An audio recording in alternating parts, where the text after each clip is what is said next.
Still playing soldier, Claire? I figured by now you'd have found a real job. My father's voice carried easily across the gallery, pitched just loud enough for the judge to hear and just casual enough to sound like an accident.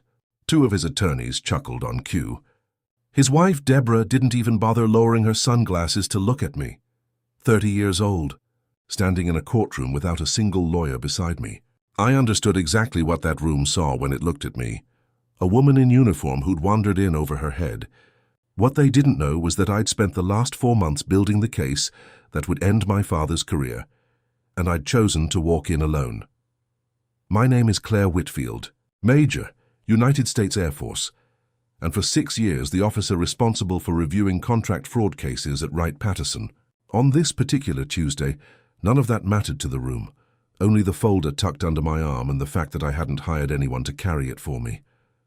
Across the aisle sat Gerald Whitfield, my father, a man who'd spent 3 decades building an art-dealing empire on other people's trust. Flanking him were 2 partners from a firm downtown, both wearing the kind of restrained confidence that comes from having never lost. Deborah sat closest to him, adjusting an emerald bracelet that used to belong to my mother. Grief never touched my father the way it touched the rest of us. When my mother died of a stroke 11 years earlier, he had the locks changed on her gallery within a month and married Deborah before the first anniversary of her death had passed. Any mention of my mother's name in that house afterward was treated like an inconvenience nobody had time for. Leaving for the Air Force wasn't rebellion. It was survival. I traded a house where my mother's memory got quietly erased for a barracks, where at least the rules were the same for everyone. Earning my commission gave me something my father's money never could. Proof that I'd built it myself. While I was stationed overseas for a joint task force rotation, my father assumed the distance meant permission. Using a power of attorney, I'd signed years earlier for routine banking, never intended for anything like what came next, he began quietly, restructuring the ownership of my mother's gallery and the trust she'd set up to fund an art scholarship in her name. By the time I rotated home, the scholarship account was empty, and the gallery had a new name on the deed. Gerald hadn't just spent the money. He'd erased the last thing my mother built before cancer had a chance to take the gallery from her the way it eventually took her. He didn't deny it when I confronted him. If anything, he seemed almost proud of how quietly he'd managed it, sitting across from me at his club 2 weeks later, sliding a check for $3,000 across the table. He told me the scholarship fund had been underperforming, and that he'd simply redirected it towards something more practical. Deborah added that a woman who'd spent her 20s in fatigues had no business running a gallery worth millions anyway. I didn't argue that night. I didn't raise my voice or push the check back across the table dramatically, the way I might have in a movie. I picked it up, thanked him for dinner, and left, because I already knew that whatever I said to him in that room would never matter as much as what I could prove in a courtroom later. Back in the present, Gerald's lead attorney rose with the easy confidence of a man who'd already mentally cashed his fee.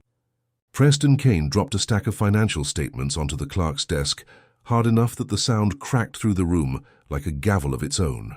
"Your Honor," Kane began, his voice pitched for the gallery as much as the bench.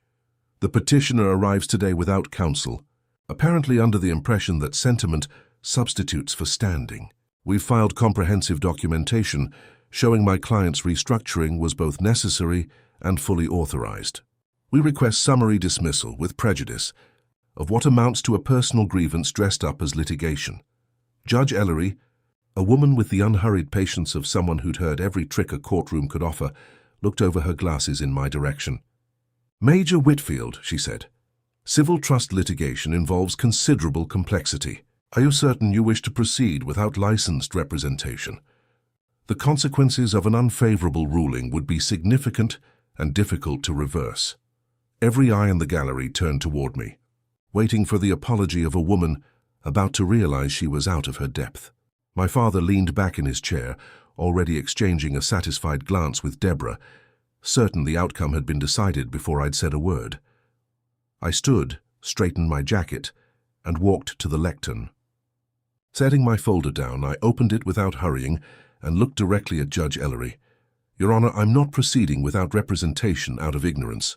I'm proceeding this way because I don't need civilian counsel today. I'm a judge advocate with 6 years of federal contract fraud litigation experience, and for the past 4 months, I've been the lead investigator on a joint inquiry with the Air Force Office of Special Investigations and the FBI's Art Fraud Unit. The words landed and stayed there. My father's easy smile disappeared first, then the color in his face followed it, draining until his skin matched the pale gray of his tailored suit. Deborah's hand froze halfway to adjusting her bracelet. Preston Kane's eyes darted toward the credentials clipped to my jacket, the ones he clearly hadn't bothered to notice on his way into the courtroom. While Mr. Kane was preparing his opening remarks, I continued, my office filed a certified evidentiary package directly with this court's registry. It documents $2,400,000 diverted from my mother's charitable trust over a period of 19 months, routed through 3 shell entities, registered in Gerald Whitfield's name alone. Gerald's hand tightened on the edge of the table until his knuckles went white. A thin line of sweat had already started along his temple, though the courtroom was, if anything, cold. Exhibit 1 contains forensic banking records tracing every transfer, I said, my voice staying level even as the gallery went completely silent. Exhibit 2 contains 6 documents bearing my forged signature, including the deed transfer for my mother's gallery, executed while I was deployed overseas and legally unreachable for consultation. A gasp broke somewhere behind me, quickly swallowed by the room's stunned quiet. I didn't turn to see who it came from. Forensic document examiners with the FBI have confirmed each signature was forged, I went on. Under federal law, any property transfer executed against a deployed service member using a power of attorney outside its authorized scope isn't a civil oversight, Your Honor. It's wire fraud and aggravated identity theft. Judge Ellery's expression sharpened instantly, all patience replaced by focused scrutiny. She pulled up the electronic filing on her bench monitor, scanning the newly stamped federal seals now populating her docket in real time. Mr. Kane, she said, her tone dropping several degrees. Were you made aware of these filings before this hearing? Kane fumbled through his own papers, whispering urgently with his junior associate before answering. Your Honor, we were not informed of the petitioner's federal investigative role or the scope of these findings. This is highly irregular. Allow me to clarify the irregularity, I said, stepping forward with the evidence log still in hand.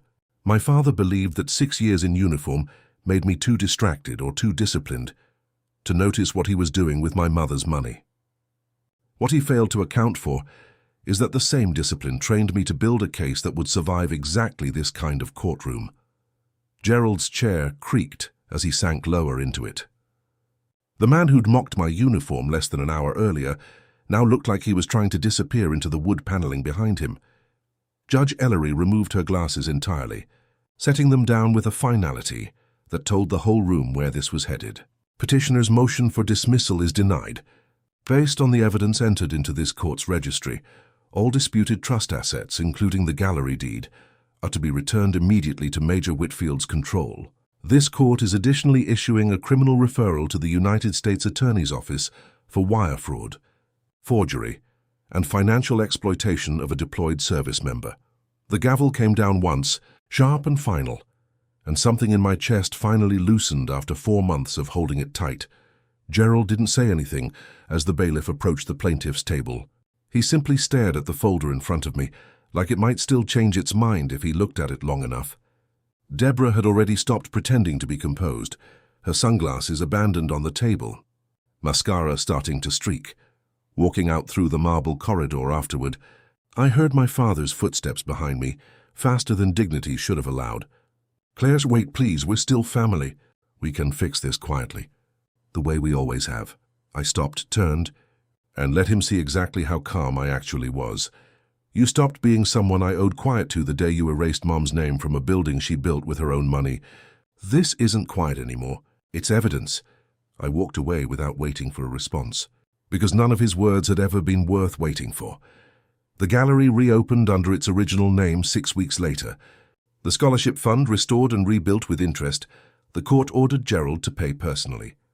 Every plaque inside now carries my mother's name exactly the way she'd written it.